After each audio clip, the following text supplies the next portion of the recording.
Hello everybody, this is Howard the Teaserking coming to you with week 10 of the NFL.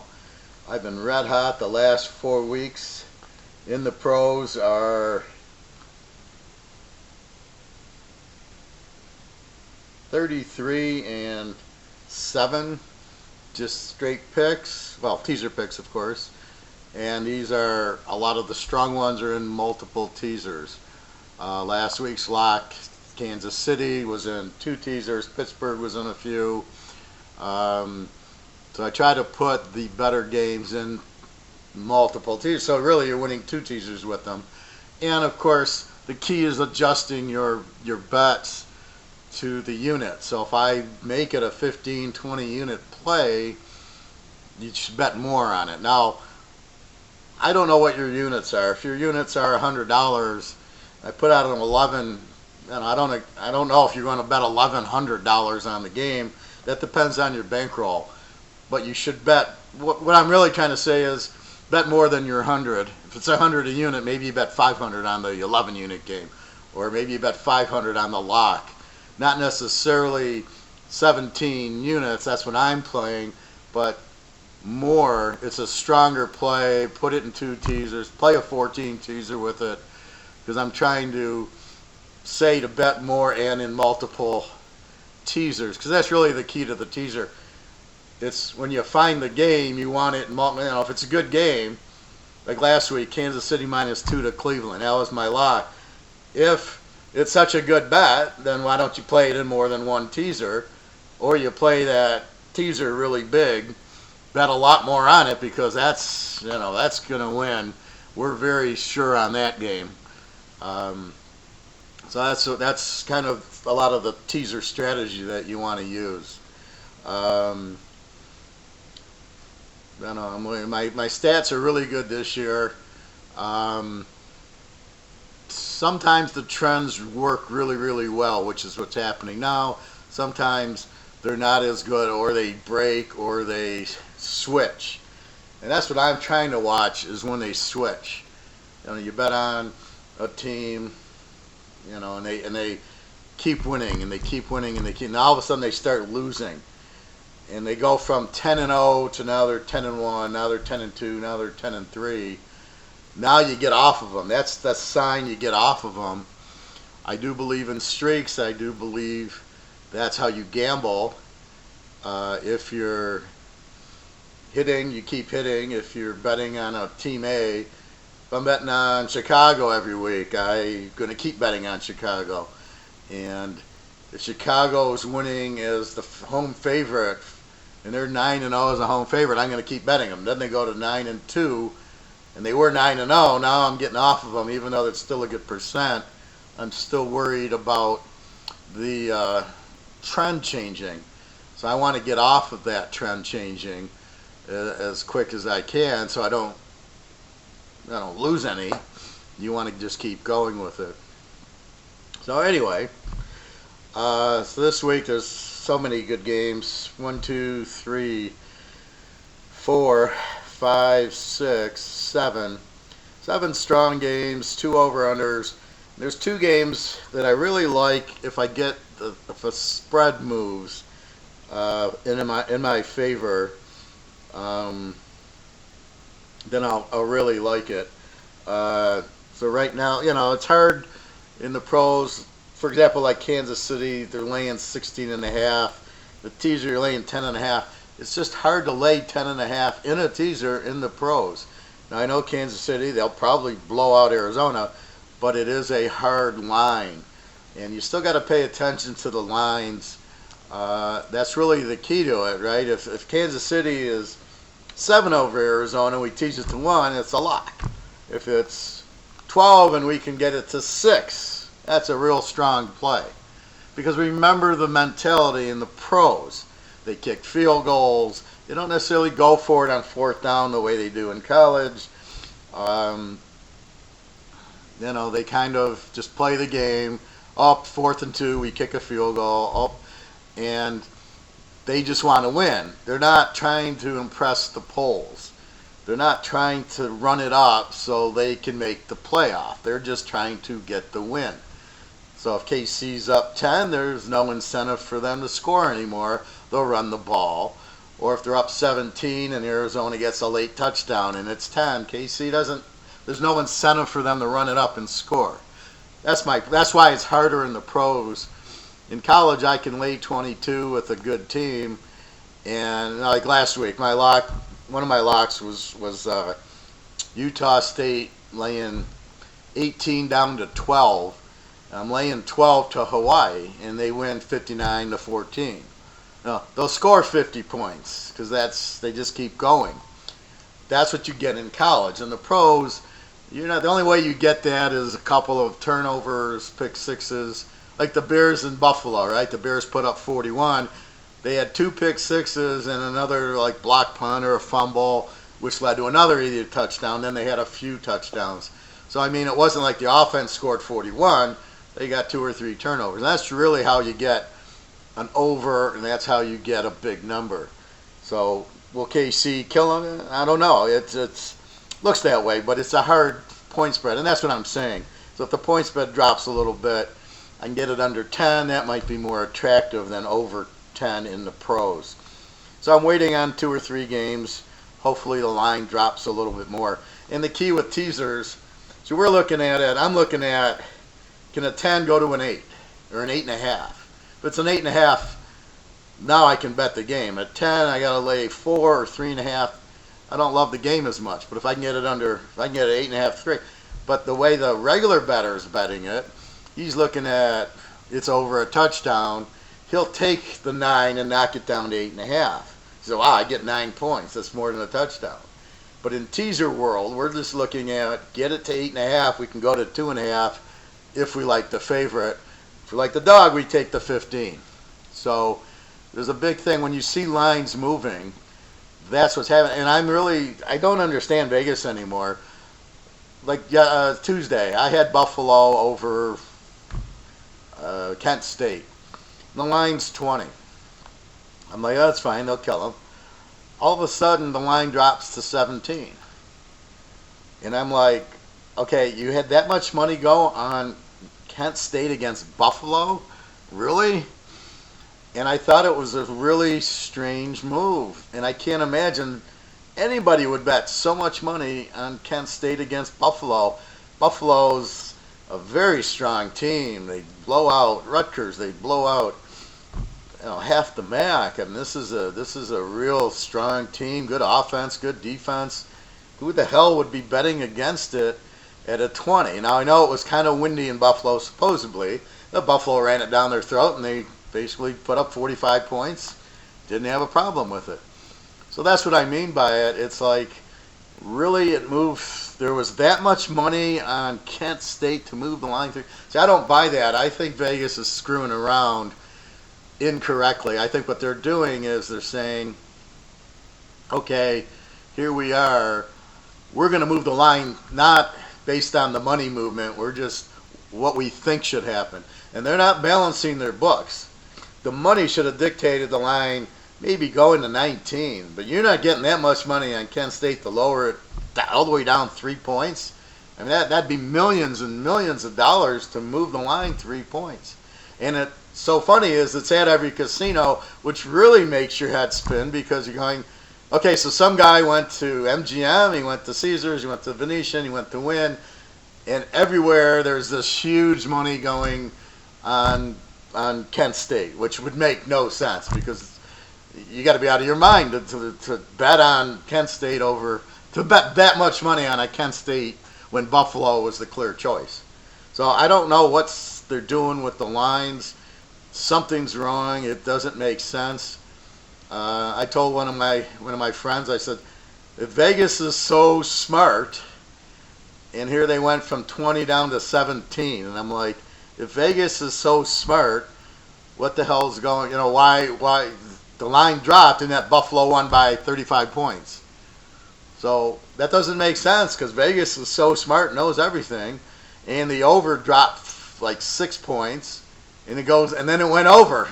So the money's going on under, and Kent State doesn't make any sense, and Vegas just knows everything, but yet they were so wrong on so many games where the number drops.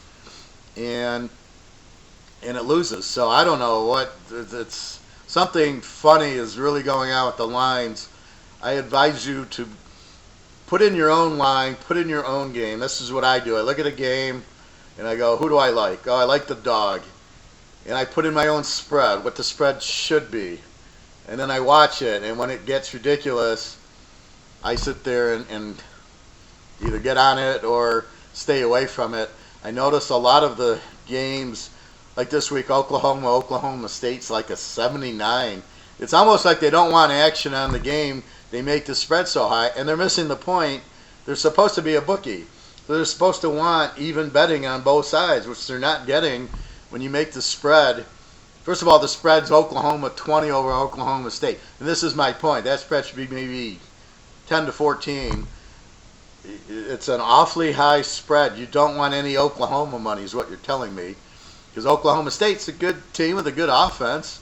I can see that game staying within 2 touchdowns. So they're almost like not trying to balance their books. They're almost like saying, we want Oklahoma State money. We're making the line so high. We don't want anybody betting the over. We'll make it 80, which is not what they're supposed to do. So Vegas to me is all screwed up. I don't think they know what they're doing anymore. It's certainly not driven by money moving the line. And then I hear there's certain points, like if it goes to 5, they just move it to 4. No. The money's supposed to move the line from 6 to 5.5 to 5.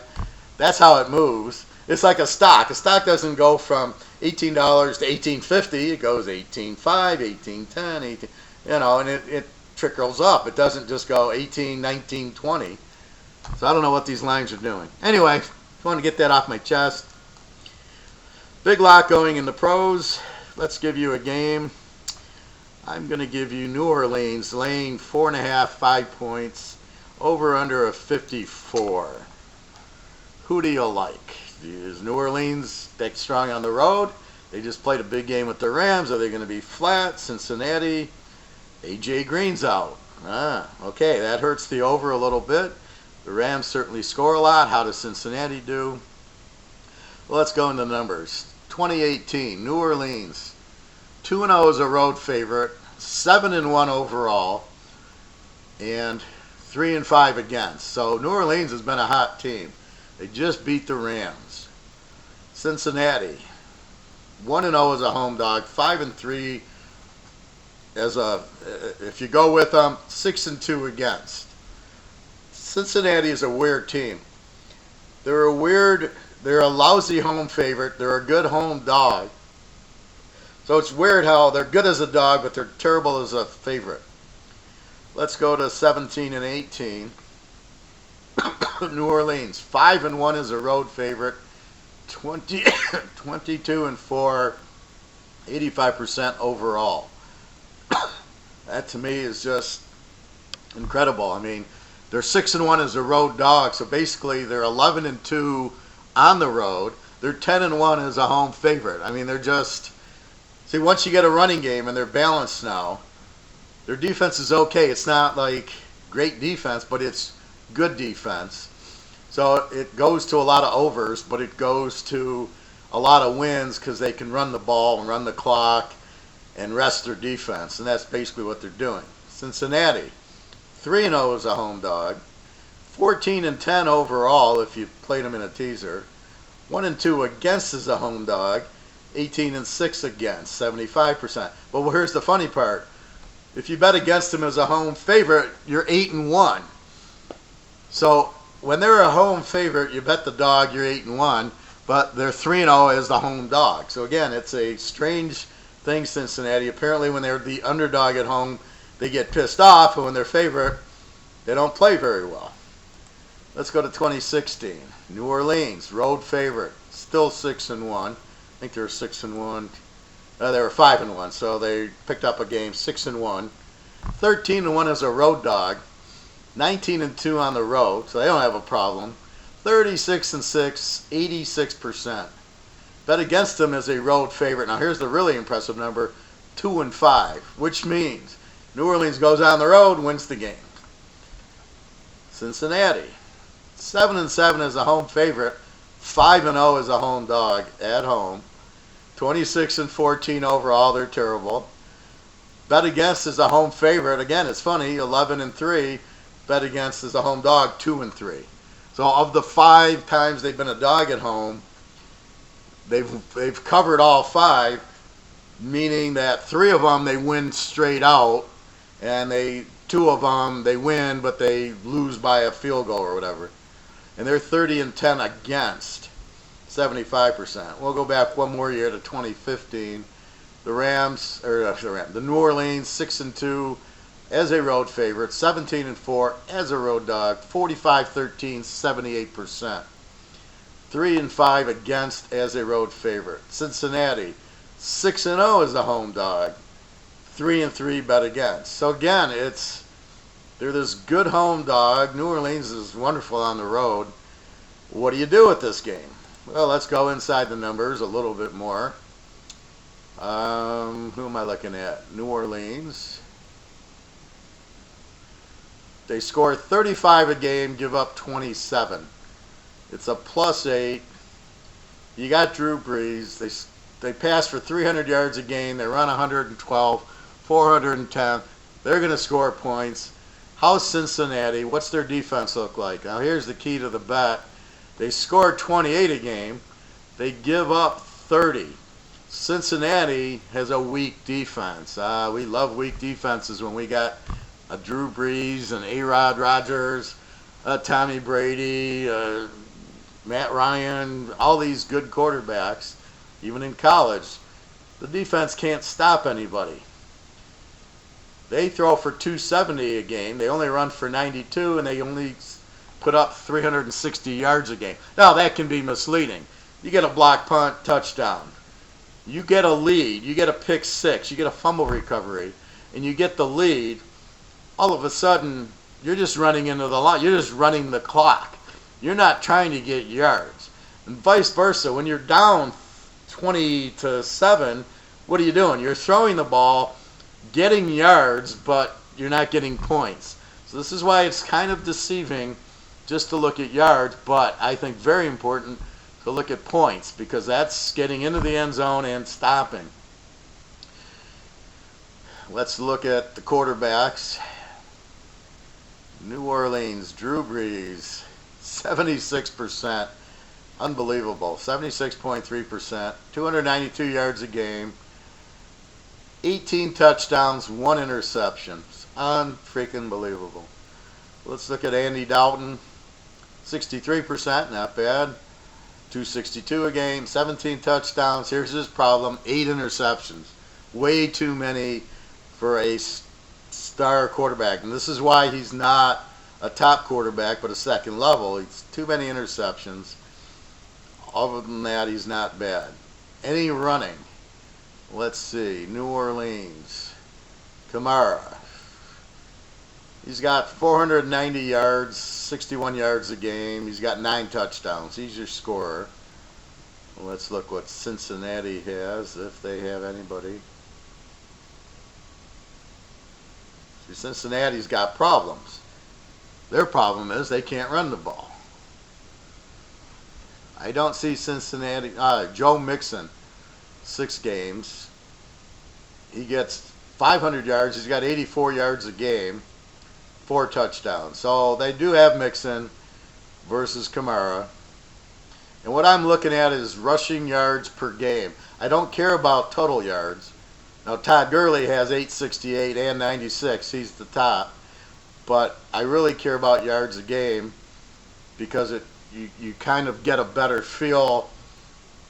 You know, what if they play different game? Like here, Ezekiel Elliott's played, well, at the time, 7 games, because I didn't include the Monday night game because I ran the stats on Monday. So he gets 88 yards a game, Gurley 96. So it's a close comparison, but he's only got 619 yards when I pulled this. So from a yard standpoint, he's way behind, but from a yards per game, he's right there. So based on the whole package, I think New Orleans has the better coach. I think they have the better quarterback. Defense, 27. Cincinnati gives up 30 a game. So they have a better defense than the Cincinnati, since he scores 28 a game and New Orleans 35.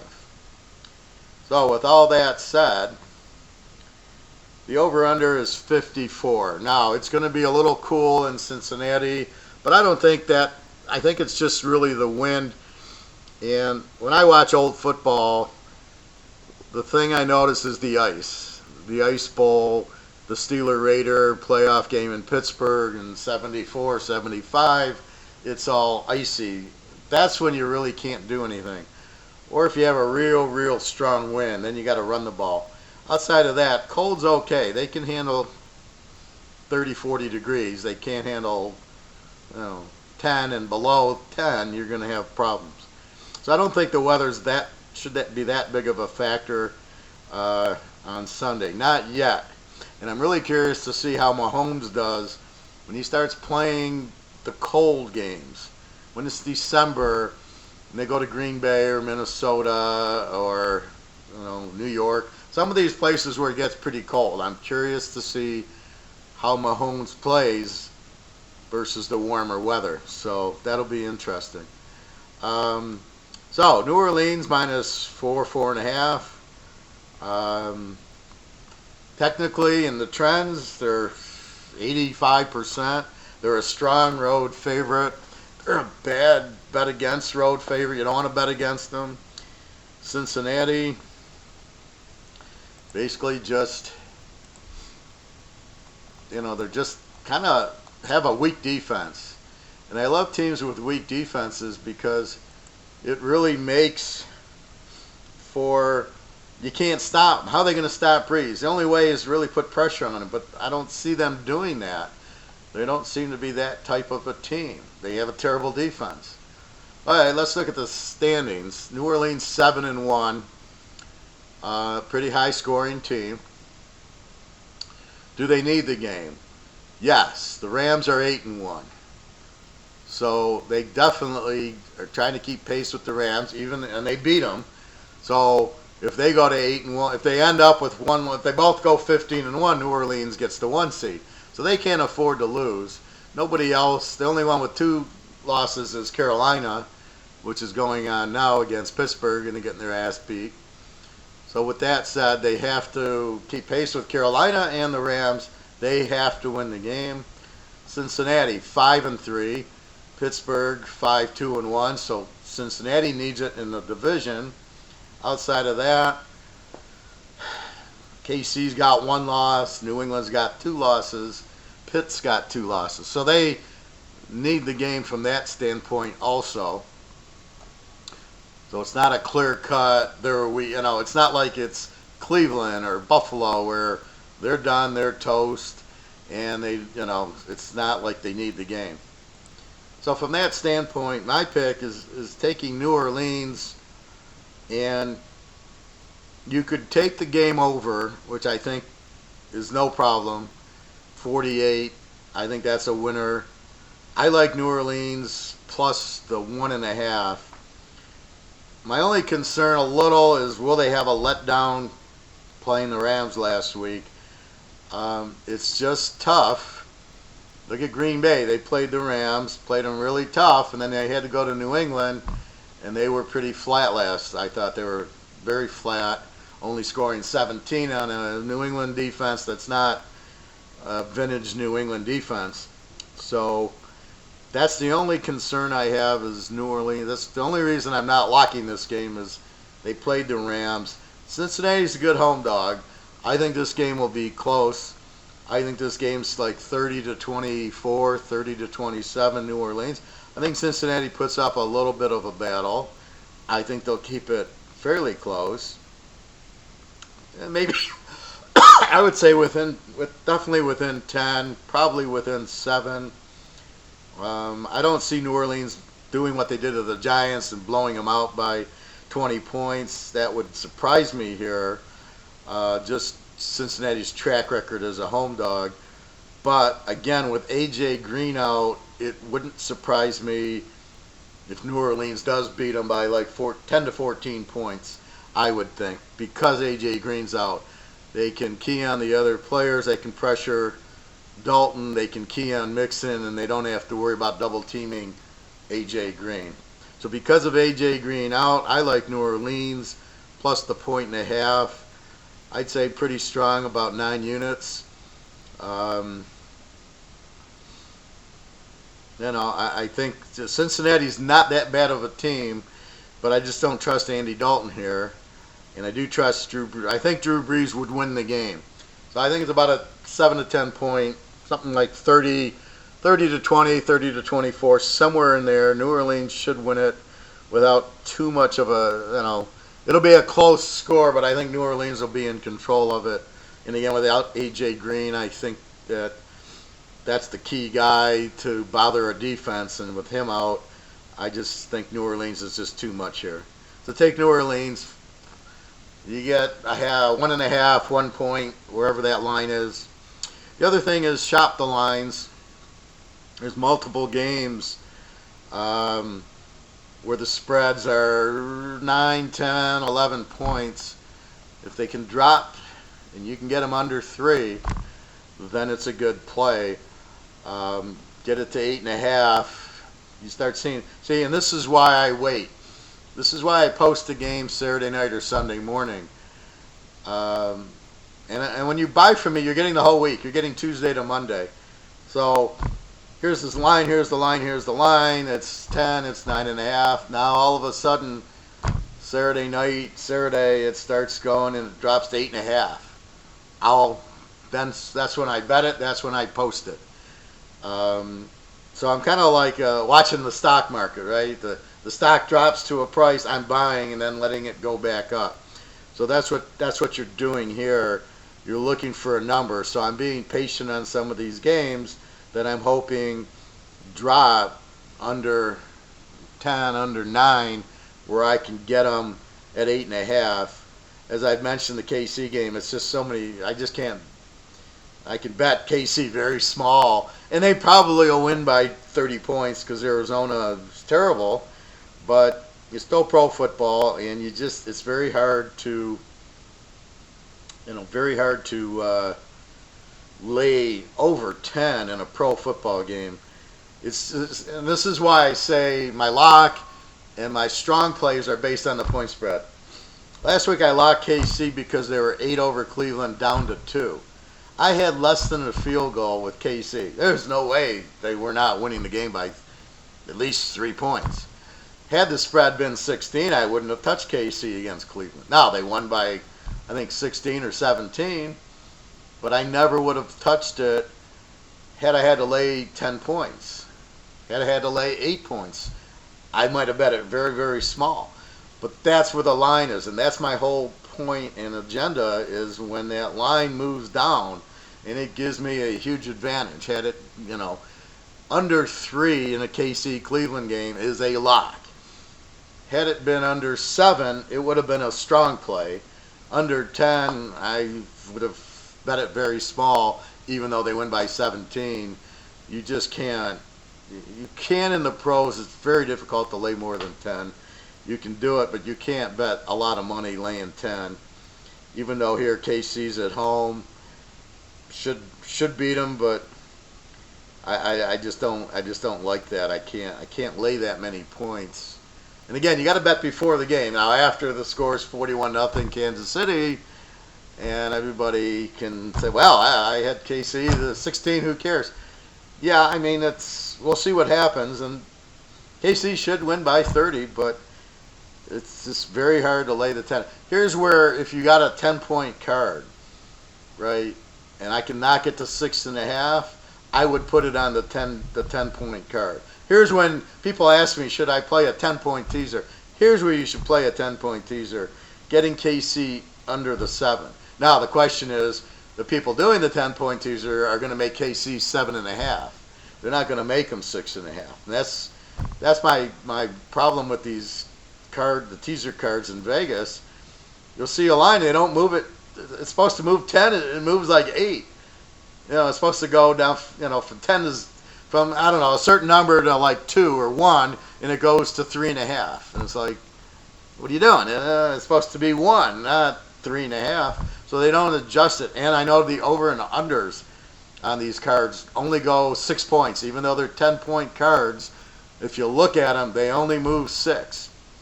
So you got to be careful on some of these cards that you play these 10-point teasers on. I do like them at certain point if the games are really strong, and you can play 5-6 games and you bet a couple hundred on it, and you getting good numbers, and you just, then they're okay, but your odds suck. So do you really need the extra 4 points to lose odds? In other words, if you just played 4 teams in a 6-point teaser and you play it for 200 and you make whatever, 4 teams, then that, is the extra 4 points you're losing so much in odds benefit you? Is it that strong of a benefit? Here I would say yes. Here I would have a hard time in a teaser card laying 10.5 with KC. 6.5, absolutely. That would be the point. And these 9s and 10s, I would go to 0. San Diego 0 against Oakland, Green Bay 0 against Miami, absolutely. That I would do, but not, it has to get them under 3. All right, everybody. So again, special by the month, $250, 4 weeks of all the games. Otherwise, it's $135 a week for all the games weekly. And again, when I give you the monthly or the yearlies, I'm giving you a nice discount per week on them. And you can see the last 4 weeks I've been very, very hot, and I'm very, very comfortable in both college and the pro now picking the games. I can see here's with a weak defense, like New Orleans, they're playing a weak defense. Have New Orleans played the top defense? Well, the Rams have a great defense. They put up, 38 on them. So, or 45, I don't remember the final. It was 45-35. What was the score? 40. The Rams put up 45 on the Rams. The New Orleans put up 45 on the Rams with that defense, right? So what does that tell you?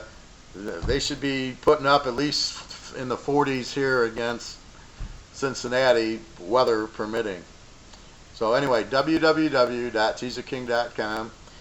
Good luck. Have a good weekend. And Teaser King will make you some money. Okay, everybody. Have a nice night.